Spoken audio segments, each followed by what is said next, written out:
राधे राधे दोस्तों, Banke Bihari family blogs में आप सभी का स्वागत है। दोस्तों, आज मैं आप सभी के साथ में बच्चों से रिलेटेड टॉपिक शेयर करना चाहती हूँ। आप लोगों को पसंद आए तो लाइक कीजिएगा, कमेंट कीजिएगा और सब्सक्राइब कीजिएगा। अगर आप लोगों को पसंद आती हैं तो और आपके लिए हेल्पफुल हो तो चलिए फिर शुरुआत करते हैं। सबसे पहले आजकल का जैसा माहौल चल रहा है, आप सभी लोग देख रहे हैं, ये जो वायरस आया हुआ है, इन सब के चलते बच्चों की पढ़ाई सही से नहीं हो पा रही है। बच्चों की क्लासेस तो लग रही हैं, ऑनलाइन क्लासेस लग रही हैं, बट बच्चे घर में बिल्कुल भी पढ़ने के लिए इंटरेस्टेड नहीं है बिल्कुल। तो दोस्तों, आइए जानते हैं कि हम अपने बच्चे को किस तरह से घर पे पढ़ाएं। ठीक है, मैं अपने बच्चों को किस तरीके से पढ़ाती हूँ। पहली बात तो मैं आपको साफ साफ बता दूँ, मेरा बेटा कोचिंग बिल्कुल भी पढ़ना पसंद नहीं करता है। आप पेरेंट्स हैं, आप अपने बच्चे को बखूबी जानते हैं, आप बहुत अच्छी तरीके से जानते हैं कि आपको अपने बच्चे को किस तरह से मैनेज करना है। एक पेरेंट्स ही होता है जो अपने बच्चे के विषय में सब कुछ जानता है, तो इसीलिए आपको ही ये सब चीज़ें करनी है। सबसे पहले आप अपने बच्चे के टाइम निर्धारित कीजिए, मॉर्निंग का, डे का, इवनिंग का, और नाइट में तो बिल्कुल भी नहीं। नाइट में तो बच्चे पढ़ना ही नहीं चाहते हैं। सबसे अच्छा टाइम होता है मॉर्निंग का। अगर आपके बच्चे सुबह उठ के पढ़ना लाइक नहीं करते हैं तो फिर आप उनको सवेरे 9 बजे 10 बजे के करीब उनको पढ़ने बैठा लीजिए। ठीक है, उसके लिए आपको उनके साथ बैठना पड़ेगा। जी हाँ दोस्तों, बिल्कुल आपको अपने बच्चों के साथ में पढ़ने के लिए बैठना पड़ेगा। बच्चे तब तक बैठते हैं जब तक पेरेंट्स उनके साथ में हैं, और एक पेरेंट्स से बेटर कोई भी अपने बच्चे को समझा नहीं सकता है।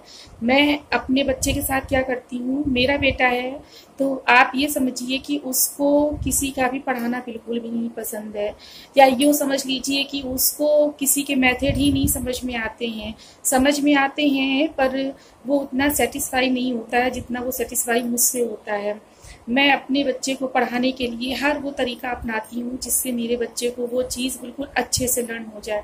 चाहे वो क्वेश्चन आंसर क्यों ना हो, चाहे वो मैथ की बात क्यों ना हो, चाहे वो हिंदी ही क्यों ना हो। जब तक मेरे बच्चे को समझ में नहीं आता है, मैं अपने बच्चे के साथ में हर एक तरीका आजमा डालती हूँ कि मैं अपने बच्चे को किस तरीके से मैनेज करूँ, इसको किस तरीके से आएगा। आप पेरेंट्स हैं दोस्तों, याद रखिएगा कि आपका बच्चा आपसे ही सब कुछ सीखेगा। एक टीचर आता है, वो 1 घंटे में सारे सब्जेक्ट बच्चे को कवर नहीं करा सकता है, और वो उस तरह से बिल्कुल भी नहीं पढ़ा सकता है जिस तरह से एक टीचर स्कूल में और एक पेरेंट्स घर में अपने बच्चे को पढ़ा सकता है। आप मेरी बात ध्यान से सुनिएगा। मैं अपने बेटे को जब भी पढ़ाती हूँ तो ऐसा कुछ नहीं है कि मतलब उसके लिए अलग से कोई रूटीन बनाती हूँ, ऐसा कुछ भी नहीं है, क्योंकि वो आराम से पढ़ने बैठ जाता है।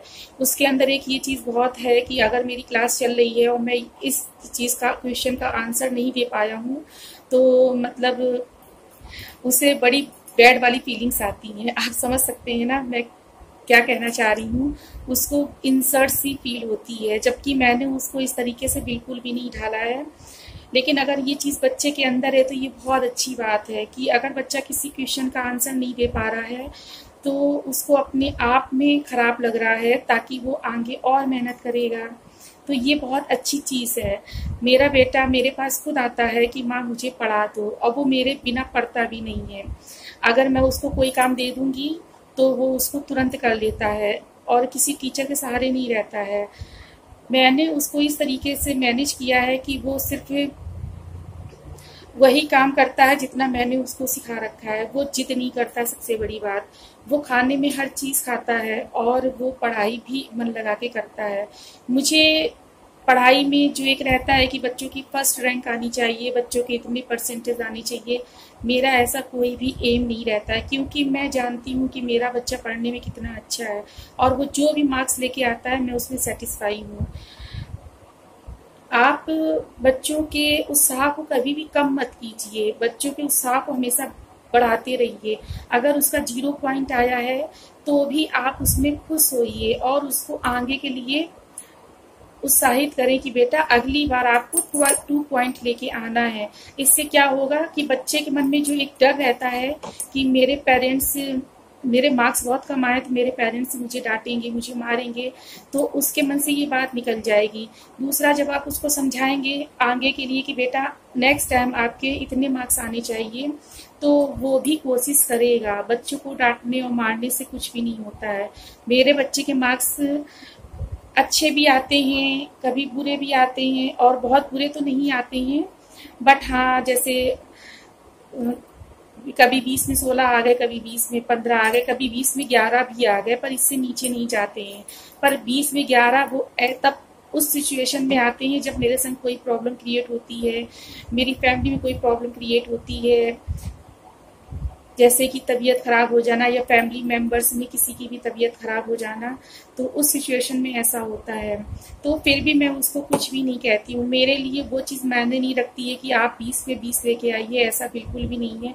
मेरे लिए वो मायने रखता है जो आप खुशी से पढ़ें। मेरा बच्चा जो चीज़ खुशी से पढ़े, मेरे लिए वो मायने रखता है। तो सबसे पहले दोस्तों, आपको अपने बच्चे के नेचर को समझना होगा, ठीक है। उसे किस बात में गुस्सा आता है, वो किस तरह से रहना चाहता है, उसे किस तरह से पढ़ना पसंद है, आपको अपने बच्चे को नेचर को समझना होगा। उसके बाद ही आप अपने बच्चे को अपने हिसाब से ढाल सकते हैं। अगर आपका बच्चा नॉर्मल तरीके से पढ़ने के लिए तैयार नहीं है, आजकल वैसे भी सारे बच्चे तैयार नहीं हो रहे हैं, बहुत परेशान कर रहे हैं, पेरेंट्स को बहुत ज़्यादा परेशान कर रहे हैं। आप अपने बच्चे के लिए सबसे पहले तो एक टाइम निर्धारित कर लीजिए। आप उस टाइम पे, चाहे आपका कितना भी बड़ा कोई भी काम अटका हुआ हो, चाहे आपको खाना ही क्यों ना बनाना हो, उस टाइम पे आप कोई भी काम नहीं करोगे। उस टाइम पे सिर्फ आप अपने बेटे को ही लेके बैठोगे। और अपने बच्चे को जब आप लेके बैठोगे तो उसको अकेले ही लेके बैठो, ताकि उसका दिमाग इधर उधर ना जा सके, उसका दिमाग सिर्फ पढ़ाई में लग सके। और आप अगर खुद सक्षम नहीं है अपने बच्चे को पढ़ाने में, तो आप उसके साथ ही बैठे रहिए। और अगर आप सक्षम हैं उसको पढ़ाने में, तो फिर इससे अच्छी बात और कोई हो ही नहीं सकती है।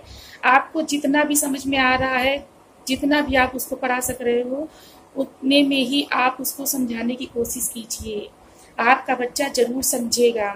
सबसे पहले तो ये है कि आपको उसके लिए एक टाइम निर्धारित करना पड़ेगा, वो बहुत ज़्यादा ज़रूरी है। क्योंकि अगर आप 15 दिन तक उसके लिए अगर एक ये रूटीन बना देते हैं ना, तो आपको ज़्यादा फिर मेहनत नहीं करनी पड़ेगी। आपका बच्चा फिर पढ़ने के लिए धीरे धीरे करके इंटरेस्टेड हो जाएगा। 15 दिन बहुत होते हैं बच्चे के लिए। दूसरा, आपको क्या करना है कि जैसे बच्चे को कोई लाइन, कोई पैराग्राफ याद नहीं हो रहा है, तो उसके लिए आपको उस पैराग्राफ को पहले खुद पढ़ना होगा, पढ़ के खुद समझना होगा। फिर आपको उस तरीके से उसको, अगर स्पेलिंग लॉन्ग हो रही है तो आपको स्पेलिंग बच्चे की हाफ हाफ कर देनी है। मतलब अगर लॉन्ग स्पेलिंग हो रही, जैसे डिफिकल्ट बच्चे के लिए लॉन्ग स्पेलिंग अगर हो रही है, तो उसको हाफ कर दी, पहले आप उसको हाफ लर्न कराइए, फिर उसको आप हाफ लर्न कराइए।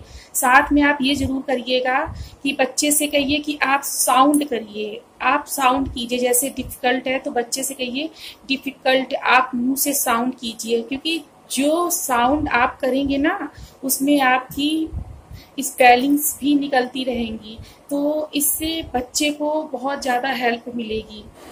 चलिए फिर दोस्तों, मैं आपसे बहुत जल्द मिलूंगी। अपने बच्चे को स्टडी कराते हुए ही वीडियो बनाऊंगी, ताकि मैं आप लोगों को अच्छे से समझा सकूं, जो आपके लिए बहुत ज़्यादा हेल्पफुल होगा। तब तक के लिए मुझे इजाज़त दें। Thank you. राधे राधे। धन्यवाद।